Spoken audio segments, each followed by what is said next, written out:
Do grow. അപ്പൊ നമ്മൾ ഇന്ന് പഠിക്കാൻ പോകുന്നത് ഫിസിക്സിന്റെ ഫസ്റ്റ് ചാപ്റ്റർ ആയിട്ടുള്ള സൗണ്ട് വേവ് എന്ന് പറയുന്ന ചാപ്റ്ററിലേക്കാണ്. അപ്പോൾ നമുക്ക് ആദ്യം തന്നെ പഠിക്കാനുള്ളത് ഞാൻ ഇവിടെ ഒരു സ്ലൈഡിൽ കൊടുത്തിട്ടുണ്ട്. പിന്നീട് നെക്സ്റ്റ് നമുക്ക് പഠിക്കാനുള്ളത് എന്താണ് ഓസിലേഷൻ.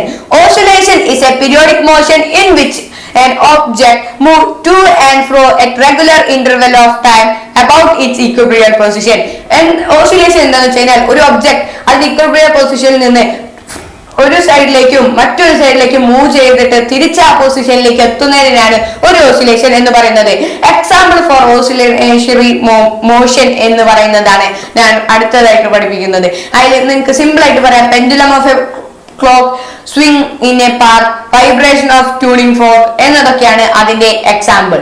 പിന്നീട് നമുക്ക് പഠിക്കാനുള്ളത് ആംപ്ലിറ്റ്യൂഡ് ആണ്. The magnitude of maximum displacement of one side from its equilibrium position is amplitude. The symbol of amplitude is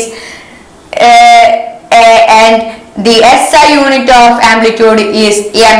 amplitude എന്ന് വെച്ച് കഴിഞ്ഞാൽ ഏറ്റവും കൂടുതൽ ഡിസ്പ്ലേസ്മെന്റ് നമ്മൾ കാൽക്കുലേറ്റ് ചെയ്യുക. ഒരു ഓസിലേഷൻ മോഷനിൽ നമ്മൾ പറഞ്ഞു ഒരു ടു ആൻഡ് ഫ്രോ എന്ന് പറഞ്ഞു. ആ ഒരു സൈഡിലേക്ക് പോകുന്നതിന് ഡിസ്പ്ലേസ്മെന്റിനെയാണ് നമ്മൾ ആംപ്ലിറ്റ്യൂഡ്, മാക്സിമം ഡിസ്പ്ലേസ്മെന്റിനെയാണ് നമ്മൾ ആംപ്ലിറ്റ്യൂഡ് എന്ന് പറയുന്നത്. പിന്നെ അത് കഴിഞ്ഞിട്ട് നമുക്ക് പഠിക്കാനുള്ളത് പീരീഡ് എന്താണ്. The time taken four one oscillation, ഒരു ഓസിലേഷൻ ചെയ്യാൻ വേണ്ടി വരുന്ന സമയത്തെയാണ് പീരീഡ് എന്ന് പറയുന്നത്. പിന്നീട് നമുക്ക് പഠിക്കാൻ വേണ്ടതാണ് frequency. The number of oscillation in 1 second is called frequency. The SI unit of frequency is hertz. Frequency is denoted by the letter F. ഫ്രീക്വൻസി എന്ന് വെച്ചാൽ ഒരു സെക്കൻഡിൽ എത്ര ഓസിലേഷൻ എന്നാണ് അതിന്റെ ഇത്. ഹെർട്സ് ആണ് അതിന്റെ സിമ്പൽ. പിന്നെ ഫ്രീക്വൻസിയുടെ ലെറ്റർ ആയിട്ട് നമ്മൾ സ്മോൾ ലെറ്റർ എഫിനെയാണ് പറയുന്നത്. The speed of wave, the speed of a wave is the distance travel by the wave in 1 second. ഒരു സെക്കൻഡിൽ എത്രത്തോളം ഡിസ്റ്റൻസ് ഒരു വേവ് സഞ്ചരിക്കുന്നു അതാണ് അതിന്റെ സ്പീഡ് ഓഫ് വേവ് എന്ന് പറയുന്നത്. അതിനെ നമ്മൾ അതിന്റെ യൂണിറ്റ് ആയി പറയുന്നത് മീറ്റർ പെർ സെക്കൻഡ് ആണ്. പിന്നെ നമുക്ക് കുറച്ച് ഇക്വേഷൻസ് ആണ് പഠിക്കാനുള്ളത്. ഇക്വേഷൻസിൽ ഫസ്റ്റ് നമുക്ക് പഠിക്കാനുള്ളത് പീരീഡിന്റെ ആണ്. T is equal to 1 by F, അല്ലെങ്കിൽ period is equal to total time by number of oscillation, അല്ലെങ്കിൽ ഫ്രീക്വൻസി ഇക്വേഷൻ ആണെങ്കിൽ number of oscillation by time F is equal to 1 by T എന്ന equations ഒക്കെയാണ്. പിന്നീട് നമുക്ക് പഠിക്കാനുള്ളത് നാച്ചുറൽ ഫ്രീക്വൻസി ആണ്. When an object vibrates freely, it vibrates in its initial frequency. This is the natural frequency of the object. ഒരു object അതിന്റെ initial ആയിട്ടുള്ള vibration ഫ്രീക്വൻസിയിൽ വൈബ്രേറ്റ് ചെയ്യുമ്പോൾ അതിനെ പറയുന്നതാണ് നാച്ചുറൽ ഫ്രീക്വൻസി എന്ന് പറയുന്നത്. Factors that influence the natural frequency of the object എന്നൊക്കെയാണ് നോക്കുമ്പോൾ length of the object, size of the object, elasticity of the object, nature of material of the object. ഇനി നമുക്ക് പഠിക്കാനുള്ളതാണ് resonance. If the nature of frequency of the forcing object and the of the forced object are equal, the object are said to be resonant. Nature of the object vibrate ചെയ്യുമ്പോൾ ആ vibrate ചെയ്യുന്ന ഒബ്ജക്റ്റിന്റെ natural ഫ്രീക്വൻസിയും അത് കൊടുത്ത് force ചെയ്യുന്ന ഒബ്ജക്റ്റിന്റെ natural frequency equal ആണെങ്കിൽ അതിനെ നമ്മൾ പറയും റെസൊണൻസ് എന്നാണ്. The object undergoing resonance will vibrate in its maximum amplitude ലാണ് അത് വൈബ്രേറ്റ് ചെയ്യുന്നത്. Application of forced vibration and resonance are MRI scanning, radio tuning in musical instruments like guitar, violin, veena അതിലൊക്കെയാണ്. ഇനി wave മോഷനിലെ പറ്റിയാണ് നമുക്ക് പഠിക്കാനുള്ളത്. Wave motion is one of the modes of transfer energy from one part of the medium to the other part. Then the continuous propagation of energy from a part to the other part through oscillation is called the wave motion.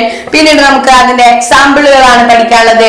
Some examples of wave motion are given: radio wave of seismic waves, light wave, sound wave, ripples of surface of water എന്നിതൊക്കെയാണ് നമുക്ക് പഠിക്കാനുള്ളത്. Electromagnetic waves എന്തൊക്കെയാണ് നമുക്ക് പഠിക്കാനുള്ളത്. Radio wave, microwave, infrared wave, visible light അതൊക്കെയാണ് electromagnetic വേവുകൾ. പിന്നീട് നമുക്ക് പഠിക്കാനുള്ളതാണ് mechanical wave. Mechanical waves are those that require a medium for transmission. Mechanical waves are mainly two types. They are called longitudinal waves. പിന്നെ നമുക്ക് longitudinal വേവ്സിന് എന്തൊക്കെയാണ്? Longitudinal വേവ്സും transverse wave ഉണ്ട്. ഇനി നമുക്ക് ലോങ്ങിറ്റ്യൂഡൽ വേവ് എന്താണെന്നാണ് പറയാൻ പോകുന്നത്. Longitudinal waves are those in which the particles in a medium vibrate parallel in the direction of the propagation of the wave. പിന്നെ നമുക്ക് അതിന് കുറച്ച് എക്സാമ്പിൾ ആയിട്ട് sound waves in air, vibration of ions in a spring, seismic waves. ഇതൊക്കെയാണ് transverse wave. ഇനി എന്താ നോക്കാം. when the particle of a medium vibrates perpendicularly to the direction of the propagation the wave, they are called transverse wave എന്നാണ്.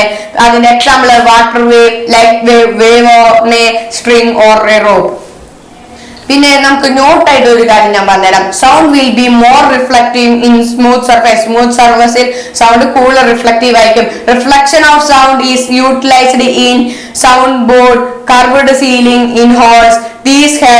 These help to reflect sound from a source. പിന്നെ നമുക്ക് പഠിക്കാനുള്ളതാണ് echo.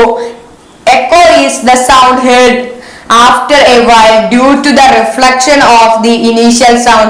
അതിനെ persistence of hearing എന്ന് പറയുന്നത് the auditory experience produced by a sound persists about 1/10 times. പിന്നെ നമുക്ക് പഠിക്കാനുള്ളത് റീവൈബ്രേഷൻ ആണ്. റീവൈബ്രേഷൻ is the